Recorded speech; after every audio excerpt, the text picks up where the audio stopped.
वाले राघवेंद्र सरकार की अकारण कृपा से हम लोग उनकी मंगलमयी कथा मंदाकिनी में यथाशक्ति स्नान कर रहे हैं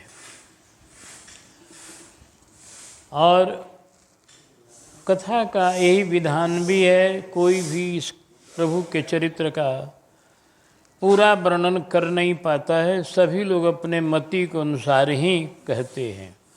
शंकर जी इतने समर्थवान हैं, लेकिन उन्होंने भी कहा कि गिरिजा मति अनुसार कथा में भाखी जदे प्रगट गुप्त करी रहे। मैंने अपने बुद्धि के अनुसार कथा कही है।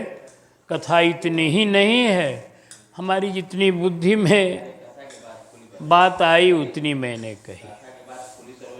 तो मति अनुसार ही सभी लोग इस चरित्र का गायन कर पाते हैं और आनंद ले पाते हैं। हम लोग भी अपनी छोटी बुद्धि से जितना ठाकुर जी कृपा कर रहे हैं उतना हम लोग इस कथा का रस ले रहे हैं। आइए, आज तो भगवान के दिव्य मंगलमय जन्मोत्सव का दिन है। सारे संसार में भगवान कृष्ण की जयंती मनाई जा रही है। इनकी जयंती का उत्सव इस साल 3 दिन हो गया है। कल भी था, आज भी है, कल भी रहेगा।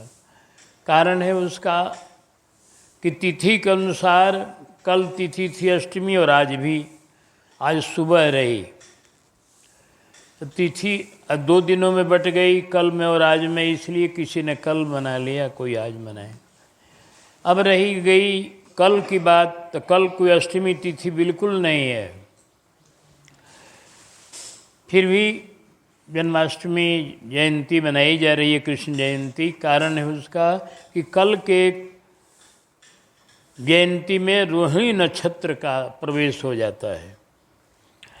जन्म में नक्षत्र को मुख्य माना जाता है।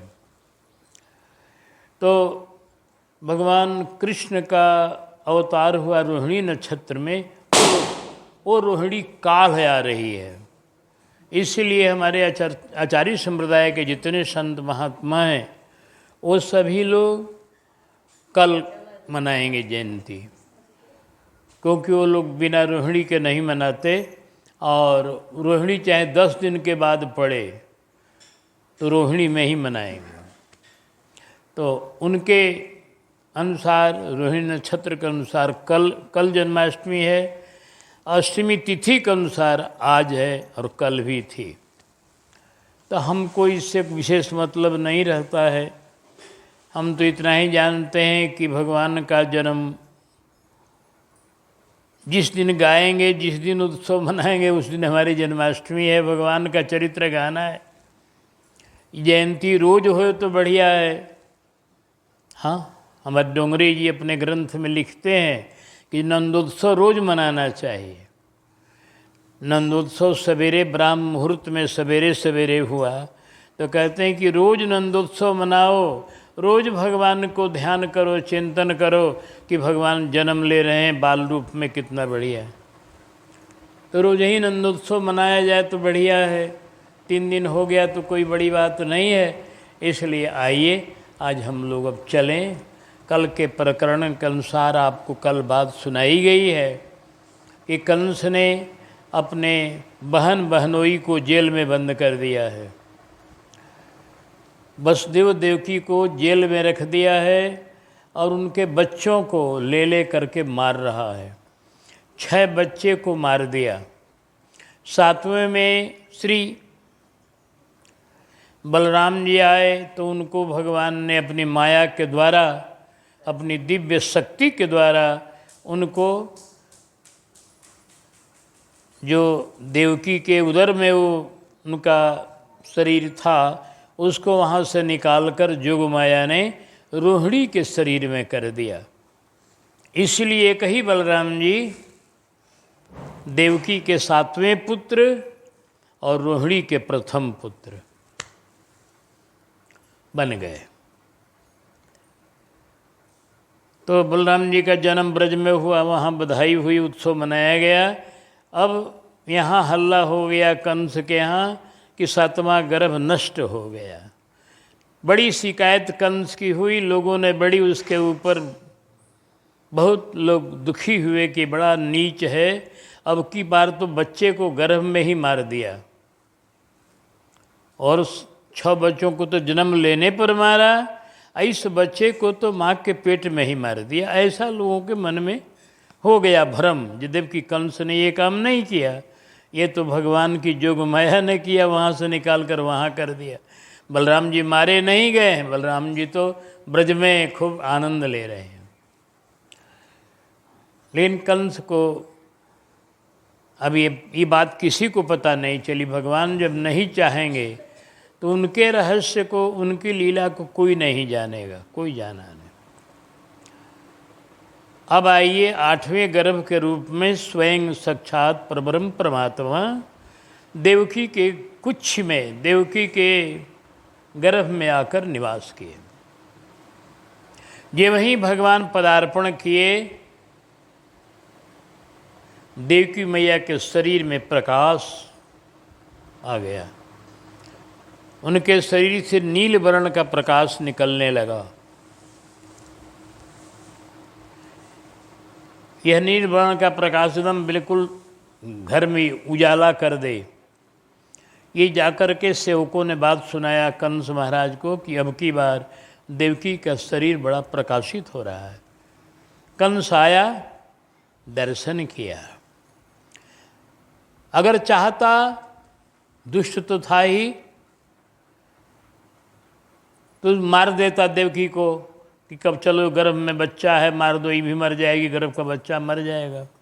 लेकिन नहीं, एक तो वसुदेव जी ने निवेदन कर दिया था और सभी लाल को मार चुका था, तो उसका उत्साह बना हुआ था कि इसको भी वैसे ही मार देंगे। और भगवान का तेज का दर्शन किया उसने, तो वहाँ वर्णन है कि वह स्वयं कहता है कि मैं देवकी को मारूंगा नहीं, कारण एक ये नारी है, मेरी बहन भी है, इसको मार करके हम काहे को कलंक लेंगे, शत्रु की प्रतीक्षा करेंगे, शत्रु जब प्रकट होगा तो मारेंगे उसको। आकर कंस देख कर चला गया और कहा, पहरेदारों बड़ी सावधानी बरतना, अब की बार हमारा दुश्मन आ चुका है, एकदम हम लोगों के घेरे में आ चुका है, हमारे जेल में आ चुका है, हमारी कोठरी में आ चुका है, हमारे शिकंजे में आ चुका है। अब यही है कि ये बड़ा चतुर है, हमारा जो दुश्मन है विष्णु, वो बहुत ही चतुर। तो कोई रूप बना के, कोई भेष बना के, कोई तरह से यहाँ से भाग न जाए जन्म लेकर, ये ख्याल करना तुम लोग। देवकी को ज्यों बालक पैदा हो खबर देना मुझे तुरंत, एक क्षण का विलंब न करना। चप्पे चप्पे पर एकदम बिल्कुल पहरा रहना चाहिए, एक एक क्षण की ख्याल रखना, कहीं कभी भी देवकी के भवन से, कक्ष से कोई निकल न पावे, हमारा दुश्मन निकल न पावे, इस पर पूरा ध्यान रखना। कंस अपनी तरफ से बहुत कुछ इंतजाम करके चला गया। इधर देवकी मैया का दिन बीतने लगा। जब देवता लोगों ने देखा कि देवकी मैया के शरीर से प्रकाश निकल रहा है, उन लोगों को भी मालूम हो गया कि अब हमारे प्रभु आएंगे, 8वां गर्भ है, प्रभु प्रकट होंगे। तो देवता लोग आए उस जेल में। उनका आगमन कर्मचारी लोग नहीं जाने। देवता लोग कहीं भी आते हैं, भगवान चाहे देवता, तो उनके आगमन को सब नहीं जानेगा, जिसको चाहेंगे वही जानेगा।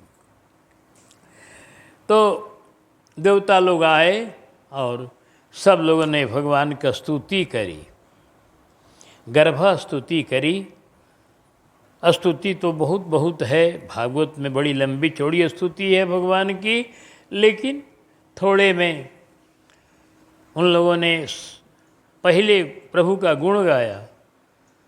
सत्यम व्रतः सत्य परम त्रिसत्यम, सत्य से जोनि निहितम च सत्ये, सत्यस्य सत्यमृत सत्य नेत्रम सतात्मकम त्वां शरणं प्रपन्ना। ये कहा। भगवान में और गुण तो बहुत हैं। भगवान को बता रहे हैं देवता लोग, हे प्रभु आप सत्यव्रत हैं। इस श्लोक में खाली सत्य का नाम लिया गया है कि आप सत्यव्रत का माने कि सत्य प्रतिज्ञा वाले हैं, जो आप कहते हैं वो करते हैं। आपका जो व्रत है सत्य बोलने का है, सत्यम व्रत है। असत्यम पर, सत्यम पर का माने है कि सत्य में आप तत्पर हैं। सत्यम पर माने सत्य में आप तत्पर हैं, यानी सत्य से ही आप मिलते हैं। जो सत्यवादी होता है उसी को भगवान मिलते हैं, जान लीजिए। झूठे को भगवान नहीं मिलते। सबसे दुनिया में बड़ा तप है सत्य।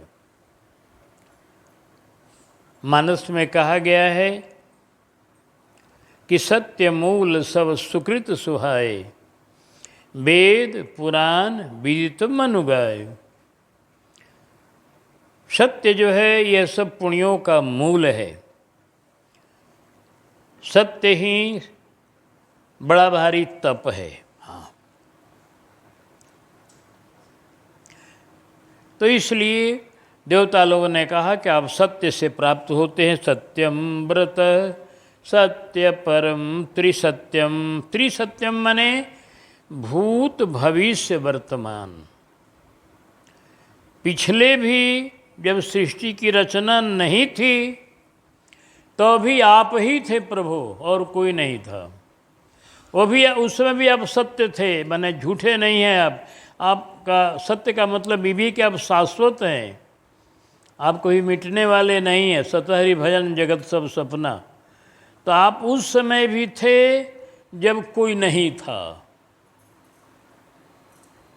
आज भी आप हैं जब संसार सब खेल रहा है, कूद रहा है, संसार का व्यापार चल रहा है, तो भी आप हैं। ये हो गया वर्तमान, भूत वर्तमान। और भविष्य में जब कोई नहीं रहेगा, जब सृष्टि का संहार हो जाएगा, तो भी आप रहेंगे। त्रिसत्यम माने तीनों काल में आप सत्य हैं, भूत में, वर्तमान में, भविष्य में। सत्य से जोनी, आप यह जो संसार में पंचभूत हैं,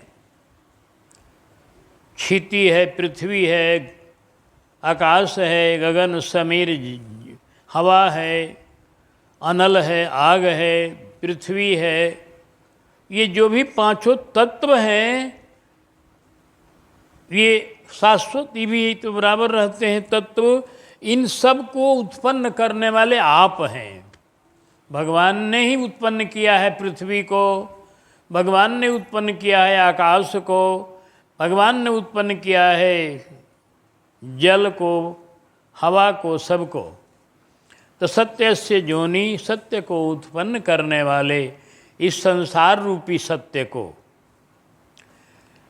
इस संसार का जो असत्य कहा गया है, जगत को झूठा कहा गया है, यहाँ में जो नानत्व का भ्रम है हम लोगों का कि यह हमारा धन है, ये हमारे ये है, वो है तुम्हारा ये सब झूठा है। ये जगत तत्व के रूप में झूठा नहीं है। तत्व के रूप में ज्यों का त्यों ये रहता है। कोई मर भी जाता है, कोई जी जाता है, पांचों तत्व ज्यों के त्यों बने रहते हैं।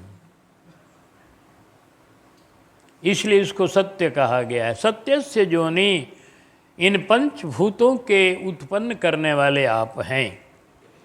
अन्निहितम च सत्य, और इसके अंदर भी आप ही हैं।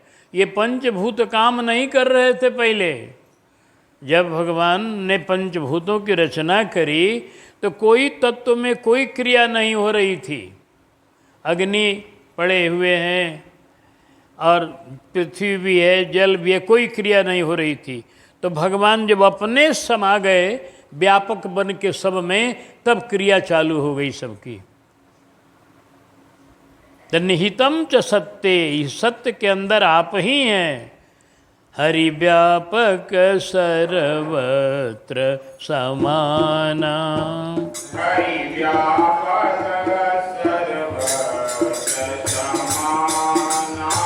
प्रेम ते प्रगट हो ही मैं जाना।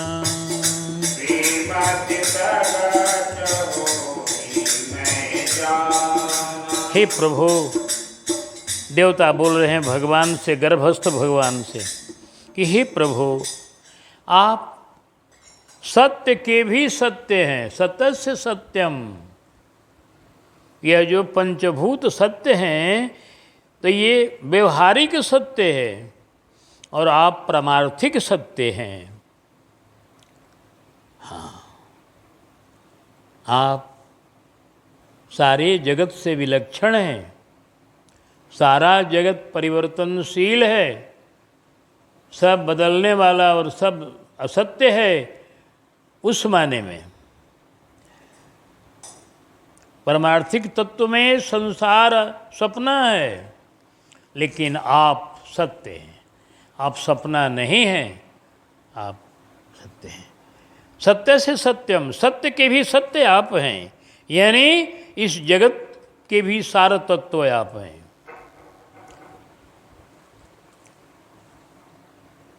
और सत्यात्मकम, आपका रूप सत्य, सत्य स्वरूप आप हैं। सत्य ही आपका एक स्वरूप है बिल्कुल। अत्वाम शरणम प्रपन्न। यहाँ भागवत भी सामान्य ग्रंथ नहीं है, क्योंकि भागवत जो है वह व्यास जी के हृदय की वस्तु है, एक महान पुरुष की, ऋषि की वस्तु है, 18 पुराण के वक्ता की वस्तु है। तो अब यहाँ शरणम भी लिख रहे हैं, प्रपन्ना लिख रहे हैं, दोनों।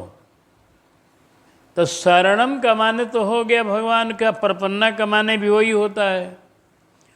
तो एक ही जगह दो बार कही जाएगी ऐसा बात नहीं होगा, ये दोनों का अलग अलग अर्थ भाव है। शरणम का माने है एक शरणागति होती है बिल्ली के बच्चे की तरह, एक शरणागति होती है बंदर के बच्चे की तरह। समझिएगा ध्यान से। तो जो बिल्ली के बच्चे की तरह होती है उसको शरणम। बिल्ली के बच्चे का माने क्या? बिल्ली का बच्चा चुपचाप कहीं पड़े रहता है, उसकी माँ उसको उठाती है और जहाँ रख देती है फिर वहाँ चला जाता है। अपने से माँ को नहीं पकड़ता बिल्ली के बच्चा, माँ पकड़ती है बिल्ली के बच्चे को, जहाँ ले जाना होता वहाँ ले जाती है। यह भी एक शरणागति का बहुत उत्तम कोटि का भाव है कि मैं भगवान के सहारे हूँ, जहाँ आप ले चलो, जहाँ ले चलोगे वहीं मैं चलूँगा, जहाँ नाथ रख दो वहीं मैं रहूँगा।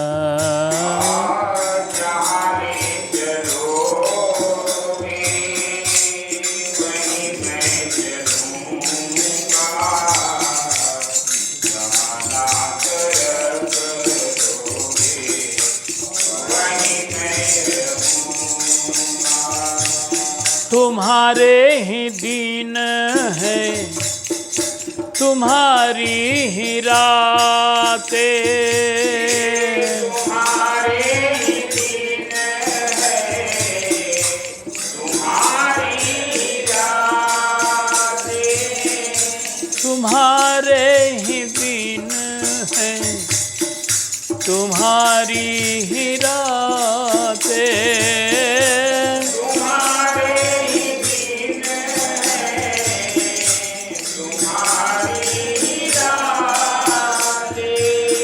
कृपा दृष्टि सब में श्री सद्गुरु कृपा ते,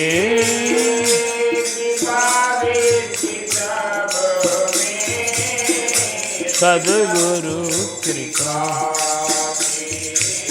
सहाओगे जो कुछ सुख से सहूँगा, जहाँ नाथ रहे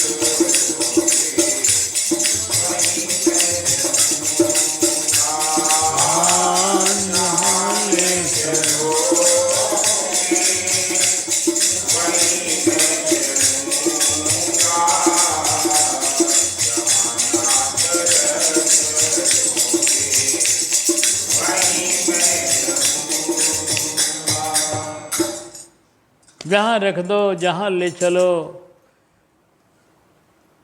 जैसी तुम्हारी मर्जी वैसी बस। यह भी एक शरणागति का बहुत उत्तम कोट का भाव है।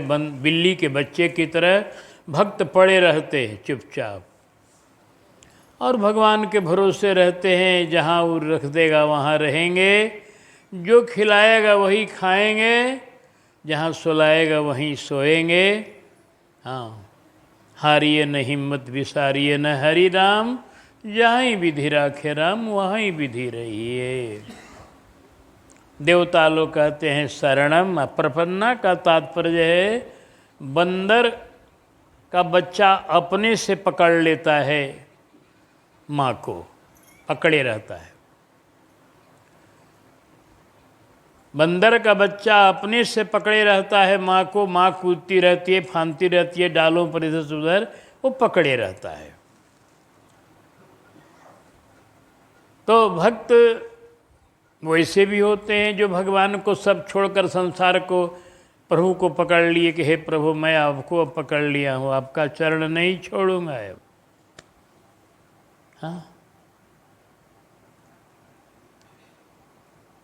अब आपके चरण को मुझे छोड़कर कहीं नहीं जाना है, आपके चरण को पकड़ लिया मैंने।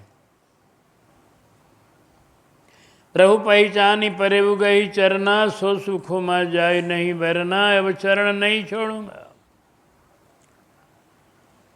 ये भी एक शरणागति ही है, लेकिन ये शरणागति बंदर के बच्चे की वाली है। तो मान लीजिए कि हम चरण पकड़े हैं साधु जी सरकार को, तो हो सकता है कि हमारा कमज़ोर हाथ कभी छूट जाए, लेकिन भगवान जब पकड़ लेंगे तो उनका तो मजबूत हाथ है, उनका हाथ तो कभी छूटने वाला नहीं है। इसलिए ये दोनों कर रहे हैं देवता लोग, शरणम और प्रपन्ना, कि हे प्रभु आप भी मेरे हाथ को पकड़ लीजिए, हम भी आपके चरणों को पकड़े रहेंगे। शरणम प्रपन्ना। फिर देवताओं ने कहा हे प्रभु यह जगत एक वृक्ष है, इस वृक्ष के आश्रय एक प्रकृति माया है। इस वृक्ष में दो फल हैं, उनका नाम है, एक का दुख, एक का नाम सुख, दुख सुख। इस वृक्ष के तीन जड़ हैं, वो है सत रज तम, तीनों गुण इसकी जड़ हैं इस संसार रूपी वृक्ष की। चार इसके रस हैं, अर्थ धर्म काम मोक्ष, और 5 इंद्रियों से इसका अनुभव किया जाता है। 5 इंद्रियों से, आँख से, कान से, नाक से, जिह्वा से, त्वचा से, ये 5 इसको अनुभव करने की जगह है। और इसका 6 स्वभाव है, इस संसार वृक्ष का 6 स्वभाव है। उत्पन्न होना, रहना, बढ़ना तीसरा, घटना चौथा, और बदलना पांचवा, और छठवां इसका विनाश हो जाना। इस संसार रूपी वृक्ष का 6 स्वभाव है। उत्पन्न होना, रहना, घटना, बढ़ना, बदलना और समाप्त हो जाना अंत में। और 7 इसमें रस हैं, 7 धातुएं, 7 छाल हैं इस वृक्ष के। 7 धातुएं हैं हमारे शरीर के अंदर। 7 सप्त धातु निमित्तनु करिए विचार। ये 7 धातुओं का बना हुआ शरीर है प्रभु। ये 7 धातु हैं मांस, मज्जा, मेदा, हड्डी 4 हुआ, रस, रुधिर और शुक्र ये 3। 7 ये धातु जो हैं यही इसके छाल हैं इस वृक्ष के।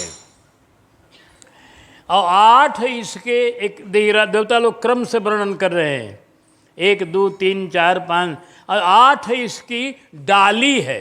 8 प्रकृति जो है क्षितिजल पाओ गगन समीरा और मन बुद्धि अहंकार, ये इसके 8 प्रकृति जो है ये इसके डाली है, डाल है। और 9 इसमें छिद्र है, 9 खोड़रा है, खोड़रा।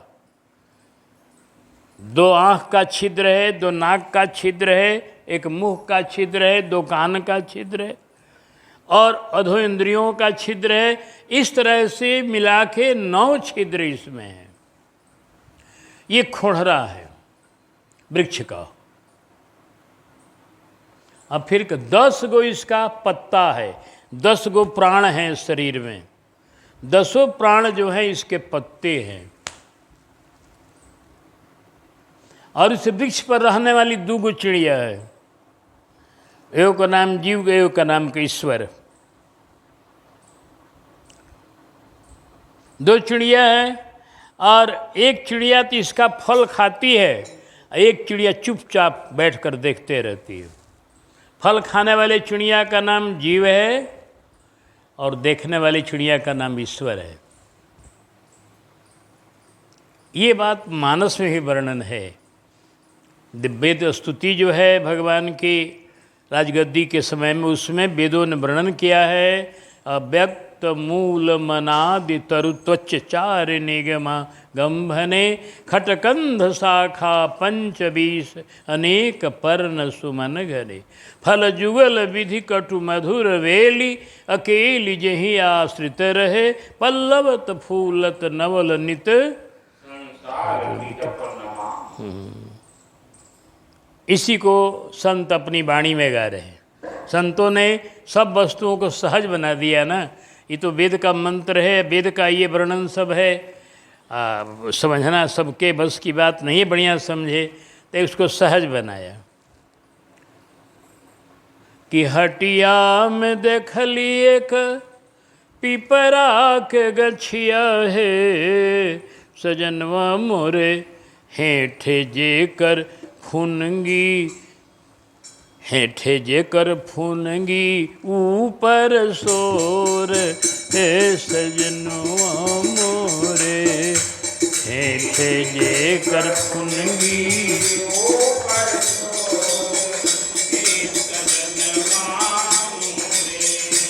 हाँ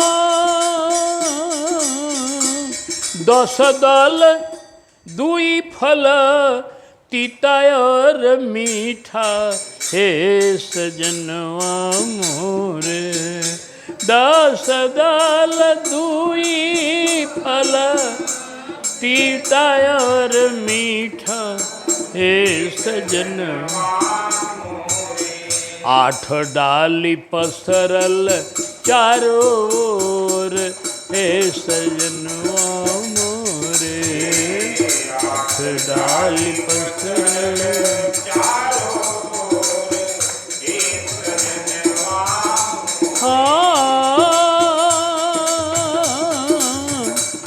9 खोड़रनवा 2 चिड़िया न चिन्हली है सजनवा मोरे एक खावे एक बैठे चोर हे सजनवा मोरे एक खावे एक बैठे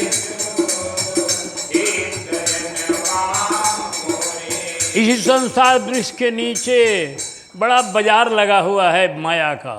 हटिया के नीचे लागल गछिया के नीचे लागल माया के बजरिया हे सजनवा मोरे गछिया के नीचे लागल माया के बजरिया हे सजनवा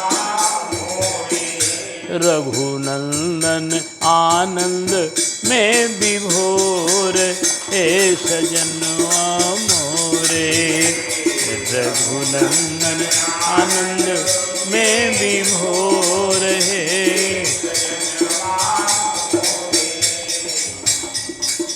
वेदों ने फिर कहा, माता देवकी मैया से भी वेद लोगों ने कहा।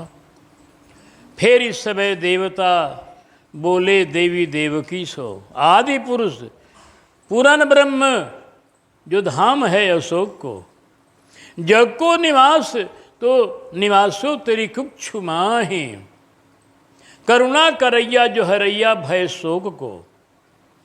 हे जननी जगमा धीर धरु कंस काल आय गयो, हरन सब शोक को। यदुवंश पालक और घालक दुष्ट राक्षसन के, बन्यो तो बालक जो पालक त्रिलोक को। ये देवता लोगों ने कहा कि माँ घबराना नहीं, अब तुम्हारे कुक्षी में, तुम्हारे गर्भ में वो निवास किया है जो सारे संसार को अपने अंदर निवास रखता है, वो तेरे अंदर निवास किया है। अब वह सब भक्तों का दुख छुड़ाने वाला, त्रास को मिटाने वाला और सब तरह का आनंद देने वाला ब्रह्म है। अब घबराना नहीं। माँ को भी संतवना दिया देवताओं ने। इस तरह से देवता लोग स्तुति कर रहे थे।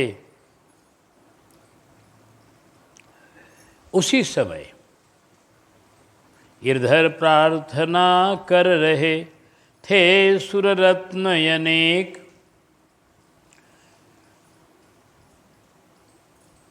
मातु देवकी ने तभी स्वप्न निहारा एक। मैया एक सपना देखने लगी। मैया के हृदय में ठाकुर जी है। अब सपना में पहले दर्शन दे रहे हैं। जिन भक्तों पर भगवान ने कृपा होती है पहले उनको सपना में मिलते हैं। प्रायः ऐसे तो उनको कोई बंधन नहीं है, जब चाहे जहाँ जिससे मिल जाए। कभी कभी ऐसा भी करते हैं कि सपने में भक्तों को दर्शन देते हैं। हाँ, सपने में दर्शन देते हैं। ऐसा कितने भक्तों ने अनुभव किया है, दर्शन किया है।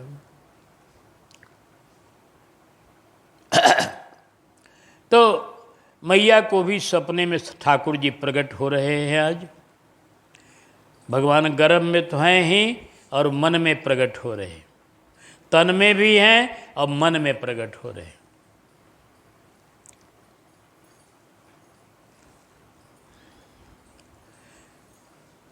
मैया क्या देखती है सपने में कि भादो की कृष्ण अष्टमी थी। भगवान की जन्माष्टमी का बड़ा बढ़िया समाज छाया हुआ है, सपने में देख रही है। भादो की कृष्ण अष्टमी थी जो जन्माष्टमी कहती है। घर घर में कृष्ण जयंती वो आज मनाई जाती है। घर घर में कृष्ण जयंती जो आज मनाई जाती है।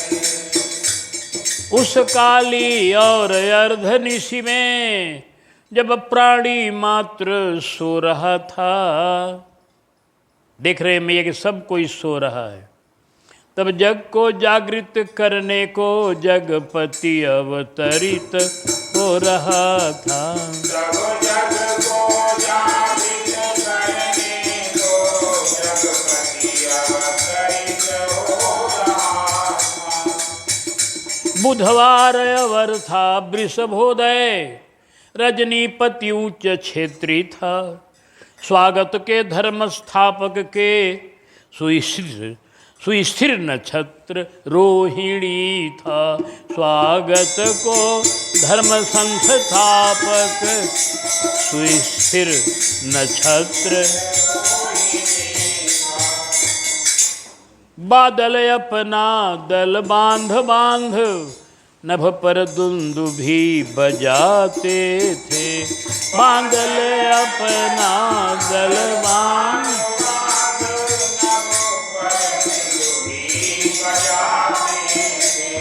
मानो घनश्याम आगमन का घनश्याम संदेश सुनाते थे।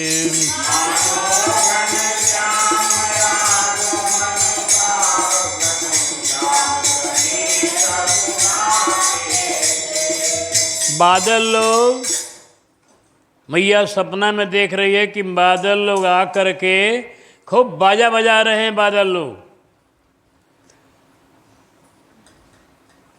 समुद्र किनारे जाकर के खूब बाजा बजा रहे हैं। समुद्र किनारे काहे? मानो समुद्र से कह रहे हैं कि अबे समुद्र, आपके अंदर ठाकुर जी थे क्षीर सागर में, अब ठाकुर जी आ रहे हैं हम लोगों के बीच में, समझे? सूचना कर रहे हैं बाजा बजा के।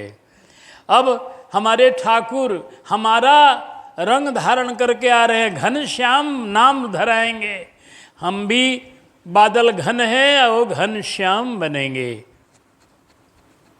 बादल अपना दल बांध बांध नभ पर दुंदुभी बजाते थे, मानो घनश्याम आगमन का घनश्याम संदेश सुनाते थे।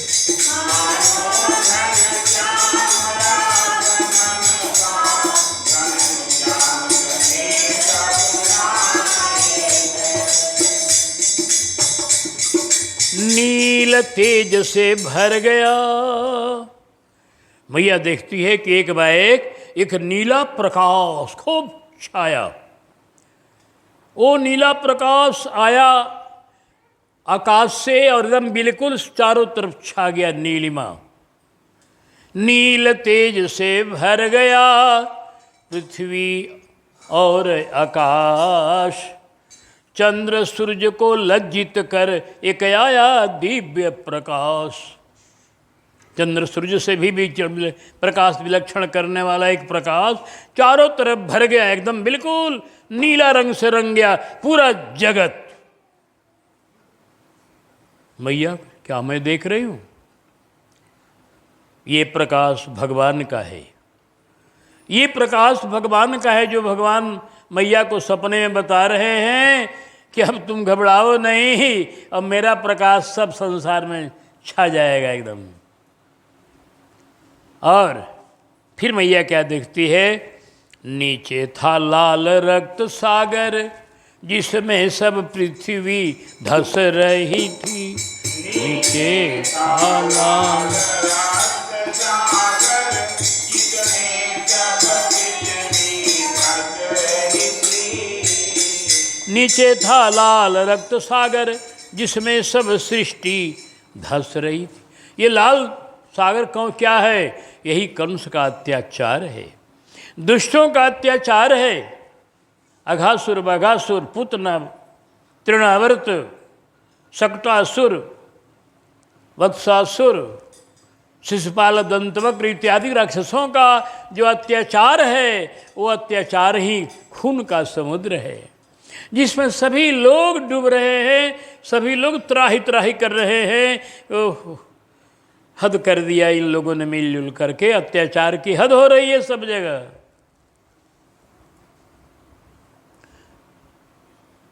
नीचे था लाल रक्त सागर, जिसमें सब सृष्टि धस रही थी। तब तक क्या देखती है?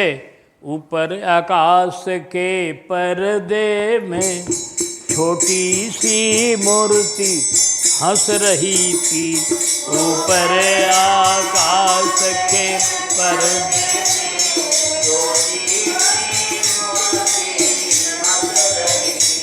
ऊपर आकाश के पर्दे में पृथ्वी पर शोर हुआ मानो, पृथ्वी पर शोर हुआ मानो सारी दुनिया डकराती है। ऐसा मैया को सपने में दिखाई पड़ा था कि सारी दुनिया त्राही त्राही कर रही है, डकरा रही है। बचाओ प्रभु, बचाओ प्रभु, बचाओ प्रभु कह रही है। पृथ्वी पर शोर हुआ मानो सारी दुनिया डकराती है। ऊपर से कन्हैया मुरली से संकेत दे रहे हैं, अब मैं आ रहा हूं मुरलीधरी। ऊपर ये सुना मधुर मोहन मुरली की ताने आती है, ऊपर ये सुना मधुर।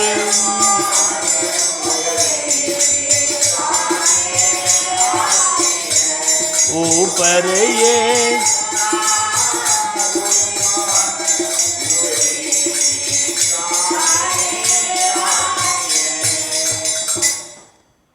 दुनिया डकरा रही है, कन्हैया मुरली बजा करके जीवों को मानो संत्वना दे रहे हैं, अब मत घबराओ, अब मैं आ रहा हूँ, इस मुरली में बहुत कमाल होगा।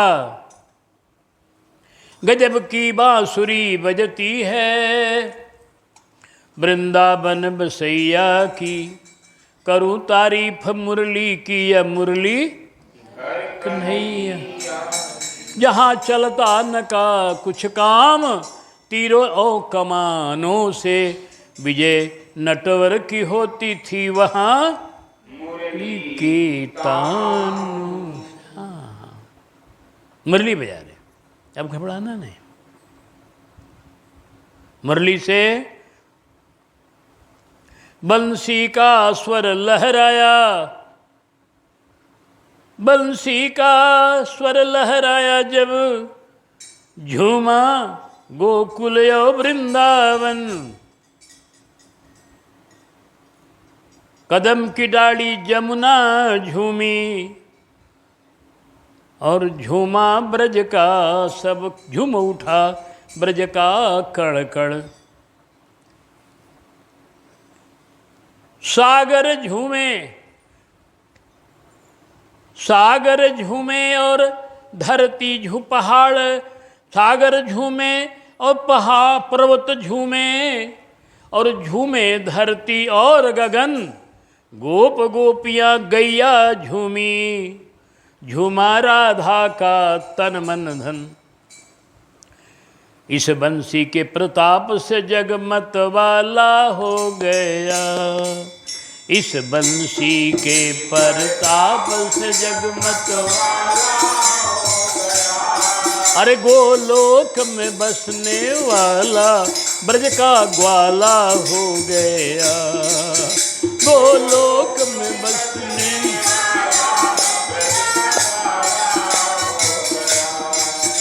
अंधियारी कारी रात में जला हो गया, अंधियारी कारी रात में उजाला हो गया। गोलोक में बसने वाला, अरे गोलोक में बसने वाला ब्रज का ग्वाला हो गया।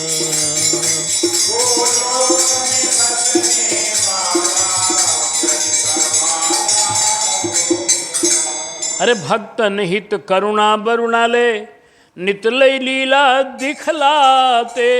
भार धरा का हरने को प्रभु विविध रूप धर कर आते। मीन कमठ मामन बराह अरु राम कृष्ण कभी बन जाते। नहीं अधर्म सहन कर सकता ये दुनिया को दिखलाते। जब जब हुई धर्म की हानि, जब जब हुई धर्म की हानि, प्रभु रखवाला हो गया। उठ कर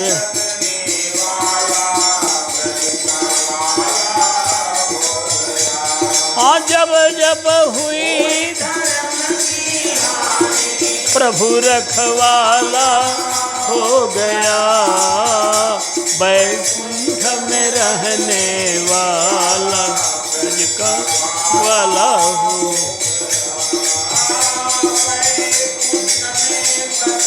वाला ब्रज का। तो भगवान मधुर मुरली की तानों से बहुत कमाल करेंगे। इसलिए पृथ्वी पर शोर हुआ मानो सारी दुनिया टकराती है।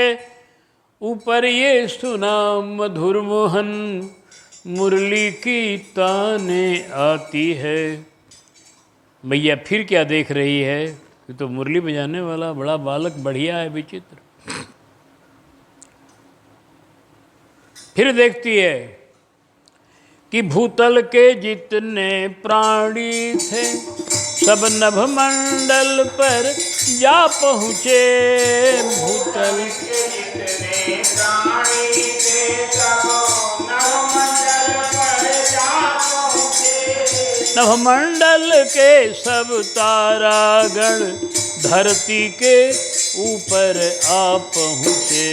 नभमंडल के सब तारागण धरती के ऊपर आ पहुँचे। मैया बड़ी आश्चर्य में डूब रही है। पृथ्वी के जितने प्राणी थे सब ऊपर चले गए और आकाश के जितने तारा सूरज चंद्रमा सब नीचे चले आए। ये भगवान ने क्या दिखाई? दिखाया का परिवर्तन होगा माँ, परिवर्तन होगा। जो दबाए जा रहे हैं नीचे वो ऊपर उठेंगे। जब ऊपर उठे हुए हैं अभिमान में, अहंकार में और पाप में, अत्याचार में, वो सब नीचे जाएंगे। अब परिवर्तन होगा। अब घबराओ नहीं, रोने का दिन अब समाप्त हुआ तुम्हारा। मैया ने कहा ये बालक, तब तक क्या देखती है? इतने में उस मूर्ति ने बढ़ा दिया आकार। वह बढ़ती थी और छोटा हो रहा था संसार। अरे ये क्या देख रही मैया? वह मूर्ति धीरे धीरे बढ़ने लगी और ये जगत उसके सामने अब छोटा होने लगा।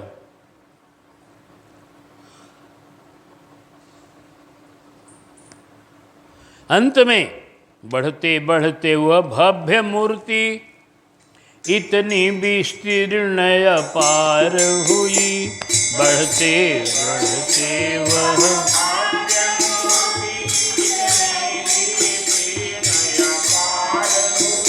सारा संसार उसी में था, वही सारा संसार हुई।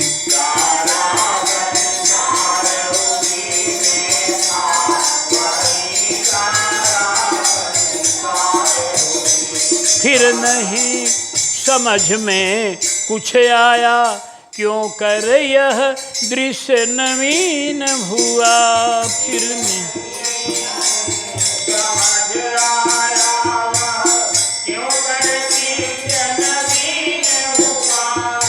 यह मूर्ति विश्व में लीन हुई, या विश्व मूर्ति में लीन हुआ।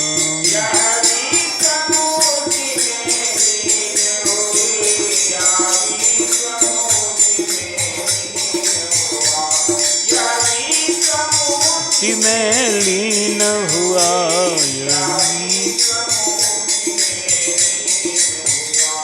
मैया नहीं समझ पा रही कि क्या हुआ। इतनी छोटी मूर्ति इतनी बढ़ गई, इतनी बढ़ गई कि सारा जगत भगवान में दिखाई पड़ने लगा, विराट रूप। मैया ने कहा कि क्या मैं देख रही हूँ? ये लड़का छोटा सा बालक इतना बड़ा बन गया, इतना विशाल हो गया। सपने में आश्चर्य में डूब रही है।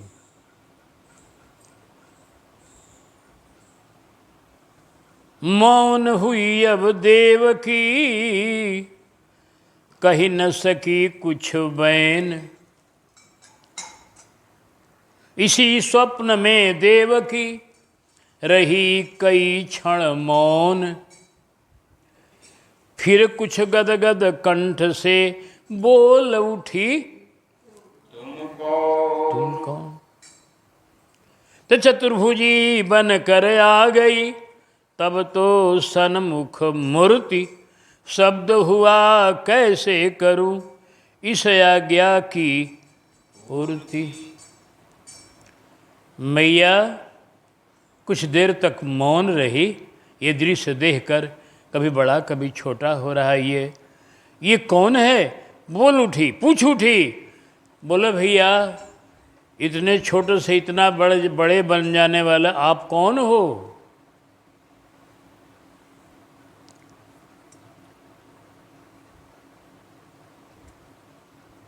तो तुरंत भगवान क्या किए? अब तक तो मुरलीधारी बने थे, विराट रूप बने थे, अब तीसरा रूप धारण कर लिए कि चतुर्भुज बन करके और सामने मैया के आ गए। हाथ में शंख चक्र और कमल और गदा है, गले में वैजयंती माला है, सिर पर मुकुट है, कान में कुंडल है, हाथ में कंगन है, कमर में करधनी है, चरण में नूपुर। बड़ा सुंदर स्वरूप है। नवनील करेवर श्यामला है, नवल नीरज नेत्र खिले हुए हैं। मणि कौस्तुभ कंठ किरीट कसा, कलकुंडल के सहिले हुए हैं। कर कंगन किंकिन नूपुर है, कटि में पट पीत सिले हुए हैं। छवि अद्भुत प्रभु के, छवि अद्भुत प्रभु के है तन में, भय विस्मय हर्ष मिले हुए। तो ये बड़ी सुंदर शोभा अब सामने आ गई, स्वप्न में आई भी। अभी जागृत की बात नहीं हो रही है, स्वप्न की।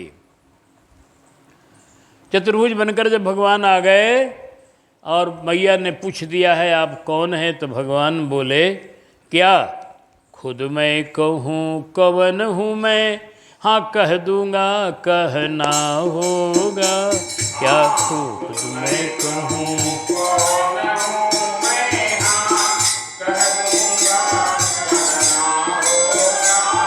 आज्ञाकारी बन कर आया, तो आज्ञा में रहना होगा।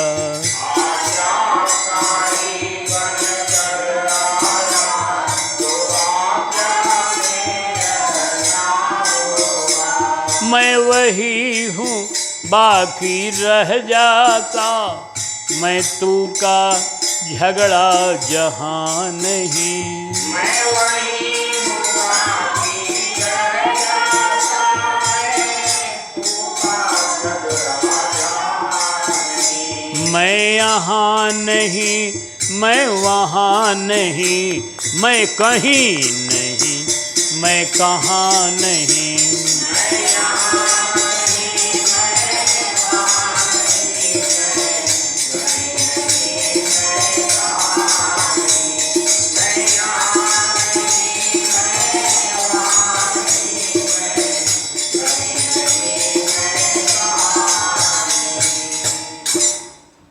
भगवान ने कहा क्या मुझे अपने बताना पड़ेगा अपना परिचय? लोक में ऐसा नहीं होता है।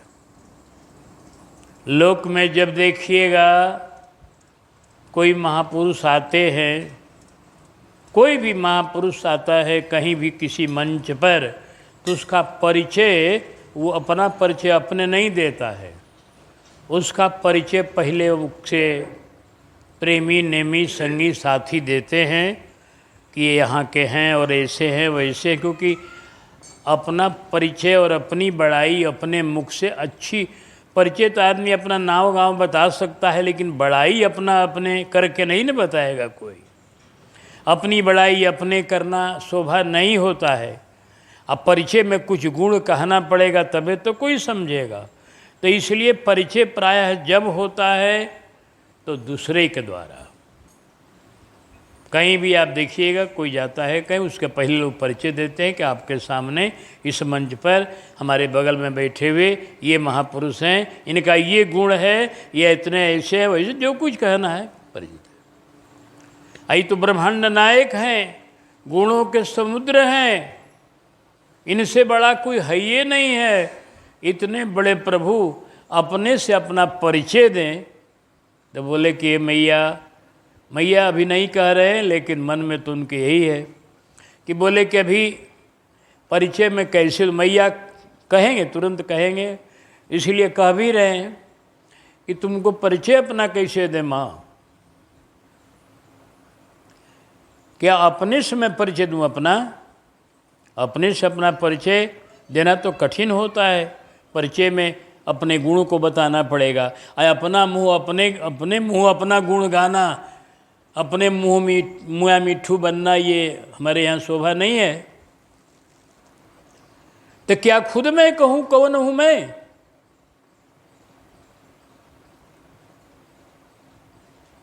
फिर अपने उत्तर देते हैं प्रभु, कहना पड़ेगा हमको, कारण कि दूसरा कोई हमारे संग में है नहीं, अभी हमें कहना पड़ेगा। एक कारण और भी है कि मैं आज्ञाकारी बनकर आया हूँ तुम्हारा माँ, मैं पुत्र बन के आया हूँ।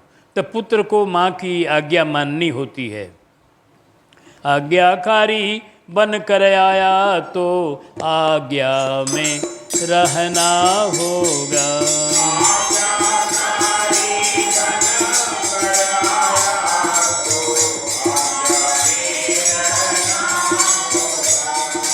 ठीक है, परिचय हमारा सुनो ध्यान से। भगवान अपना ऐश्वर्य का परिचय दे रहे हैं पहले। मैं वही हूँ बाकी रह जाता, मैं वही हूँ बाकी रह जाता, मैं तू का झगड़ा जहाँ नहीं। मैं यहाँ नहीं, मैं वहाँ नहीं, मैं कहीं नहीं, मैं कहाँ नहीं।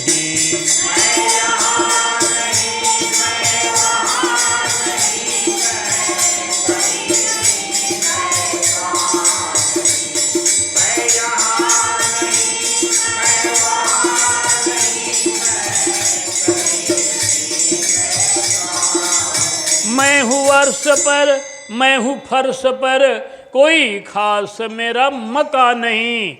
जहाँ मैं हूँ तो जहाँ है यह, मैं जहाँ नहीं तो जहाँ नहीं।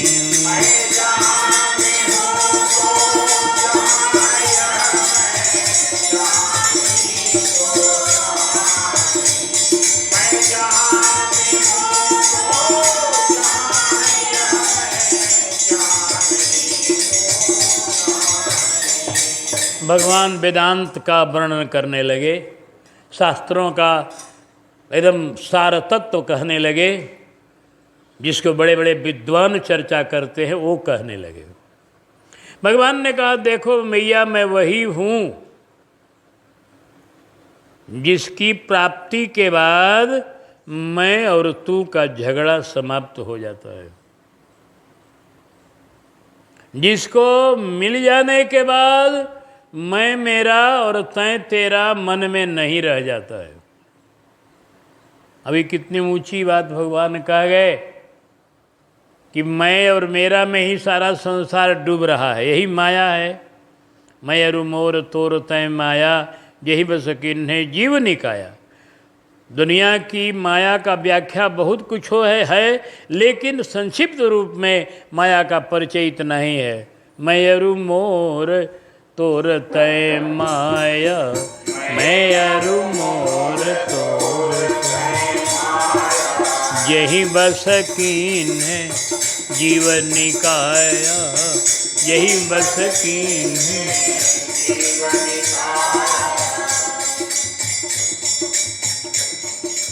मैं अरु मोर की माया ने ही भगवान की व्याख्या है। भगवान ने माया का ही परिचय दिया है अरण्य कांड में लक्ष्मण जी से। लक्ष्मण जी ने पूछा है माया किसे हो कहते हैं प्रभु, तो भगवान ने बताया कि मैं अरु मोर तोर तय माया, मेरा और मैं, बस यही माया है। अहंकार, मैं मने अहंकार, अहम मैं ईश्वर का स्वरूप हूँ। ये भी आजकल बहुत लोगों को हो गया है। ब्रह्म ज्ञान बिनु नार नर करहि न दूसर बात। जो ईश्वर के स्वरूप महात्मा हैं वो कहें कि मैं ईश्वर स्वरूप हूँ तो ठीक है, लेकिन वैसा हो नहीं रहा है। इस कलिकाल में ईश्वर के स्वरूप बनना खेल नहीं है। तो लेकिन अहंकार में लोग कहते हैं मैं ईश्वर हूँ, मैं ब्रह्म का ही स्वरूप हूँ, मैं बहुत बड़ा धनी हूँ, मैं बहुत बड़ा विद्वान हूँ, मैं बहुत बड़ा प्रतिष्ठावान हूँ। ये सब यही मैं है, ये मैं माया है।